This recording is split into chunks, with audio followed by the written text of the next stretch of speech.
Every 24 hours, over 100,000 flights stitch our planet together, carrying 6 million people across the sky. Airports are the beating hearts of this system, loud, bright, and always moving. But in a single instant, the passengers vanish. The pilots, the ground crews, the security lines, gone. Departures boards keep blinking flights that will never leave. Luggage carousels spin for ghosts. Tonight, we step inside these silent cathedrals of the jet age and watch them change from global gateways into forgotten ruins.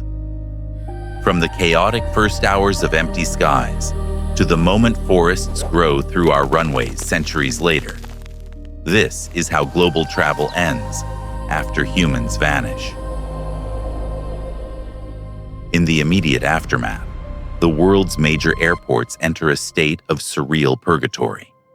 For the first few days, the systems we designed to run without us continue their duties, oblivious to the absence of their masters. Automated announcements still echo through cavernous, empty halls, politely asking non-existent passengers to mind the gap. But the real horror plays out above. At the moment of disappearance, thousands of aircraft are still aloft. Modern autopilots are marvels of engineering. They will keep the planes stable, flying designated routes for hours. But without human intervention to land, they are merely ticking clocks. As fuel reserves run dry, usually within 12 to 16 hours for long-haul flights, engines will flame out one by one. The sky becomes a theater of unguided descents.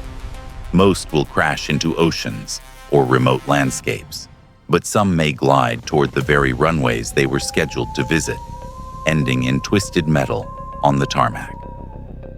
On the ground, the scene is frozen in time. Service trucks sit abandoned near aircraft bellies with fuel hoses still connected. Runway lights burn brightly as dust falls, creating a perfect geometrical constellation that guides no one home. These facilities run on the momentum of a civilization that has just expired, holding on to a ghost of order before the entropy begins. As weeks bleed into months, the artificial pulse of the airport fades. The primary change is the loss of power. As the electrical grid fails and emergency fuel reserves for generators run dry, the terminals go dark. The deafening silence that follows is absolute. Without climate control, the buildings immediately react to their geography.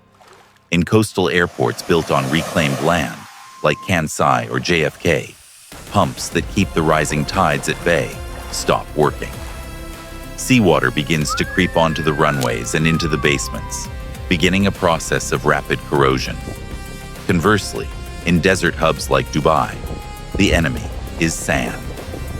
Without maintenance crews to sweep the tarmac, dunes begin to drift across the runways, burying the landing gear of parked jets. We also see the beginning of an environmental crisis. Underground fuel tanks hold millions of gallons of jet fuel. Without monitoring, they begin to degrade. Leaks seep into the surrounding soil, creating toxic zones where nothing can grow for years. Inside, the terminals are becoming tombs. Water pools on the flat, expansive roofs and finds microscopic cracks in the sealants. It drips onto the pristine duty-free shops and carpeted lounges, bringing mold and rot to the luxury goods left behind. The airport is no longer a machine. It is a dying organism. Between 1 and 10 years post-human, the airport ceases to be a transportation hub and becomes a bizarre, decaying landscape. The transformation is visual and violent. The large glass facades that defined modern airport architecture become liabilities. Without repair, thermal stress and high winds shatter these panes, allowing the elements to rush in. Imagine a tropical hub like Singapore's Changi. Within 5 years, the humidity and aggressive vegetation will have strangled the terminals. Vines will crush the glass, and ferns will sprout from the damp carpeting of the boarding gates. The aircraft themselves face a grim fate.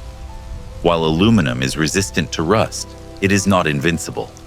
Without protective sealants, moisture slowly works its way into the fuselage, eating the metal from the inside. Birds, noticing the lack of engine noise, colonize the planes. The intake of a jet engine becomes a perfect windproof nesting site for ravens or starlings. The fuselage of a 747, once a pressurized vessel, designed to keep humans alive at 30,000 feet, becomes a communal shelter. In colder climates, deer or wild dogs may use the shelter of the wings or the cargo holds as protection against winter storms. The tarmac, once a forbidden zone of high security, is now a hunting ground. The fences that kept terrorists out now keep a thriving ecosystem in. As we move into the decades, the visual transformation is profound. If you were to fly over an airport like LAX or Heathrow 80 years after people vanished, you wouldn't recognize it as a place of travel. You would see a ruin. The runways, built with some of the thickest concrete in human history, finally succumb to the relentless pressure of vegetation.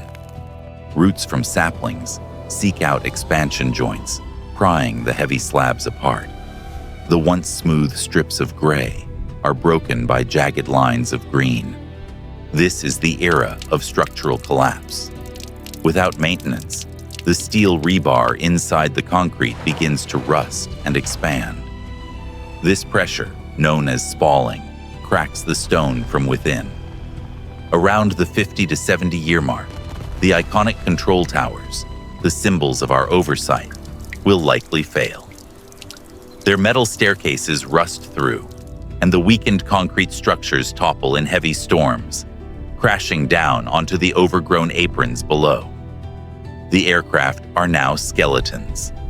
The paint has peeled away, leaving dull, oxidized metal that blends with the gray of the winter sky. Strong winds have likely spun smaller planes around or flipped them entirely. The wide body jets, heavy and grounded, are sinking.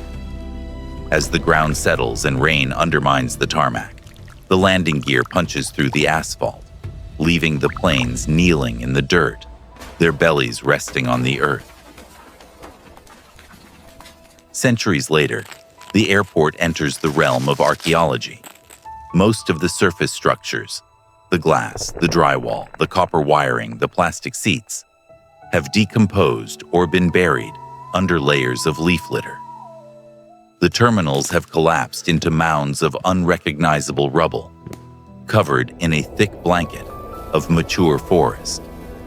However, the deep foundations remain. A future observer might find puzzling anomalies here. Vast, inexplicably flat areas of Earth where the soil composition is different. They might dig down and find the crushed remains of the concrete, arranged in perfectly straight lines that run for miles. Of the aircraft, only the most exotic materials survived. The titanium components of the jet engines and the high-grade alloys of the landing gear endure, buried in the dirt like the fossils of strange, metallic dragons. If this colossal infrastructure, built to withstand the immense forces of flight, can disappear so completely, it begs the question, what hope do our cities have? Without the context of flight, an airport looks like a ritual site, a series of temples connected by vast paved processionals, oriented toward the sky. It becomes a place of mystery, a silent testament to a species that once believed it could conquer the heavens. As we pull back to a high-altitude view, looking down at what was once a bustling international hub, we no longer see a scar of gray concrete.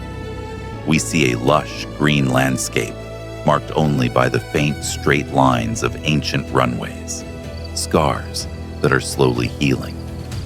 The story of the abandoned airport is a humbling reminder of our transient nature. We spend our lives in these places, rushing, waiting, and obsessing over time. Yet, in the grand geologic timeline, our gates of heaven are temporary. Where we once connected the world with noise and speed, the earth has reclaimed the silence. Nature does not mourn our absence, it simply moves in. If you want to see what happens to our skyscrapers, our highways, and even our digital ghosts after we're gone, subscribe to The Last Silence and stay with us as we explore the world beyond humanity.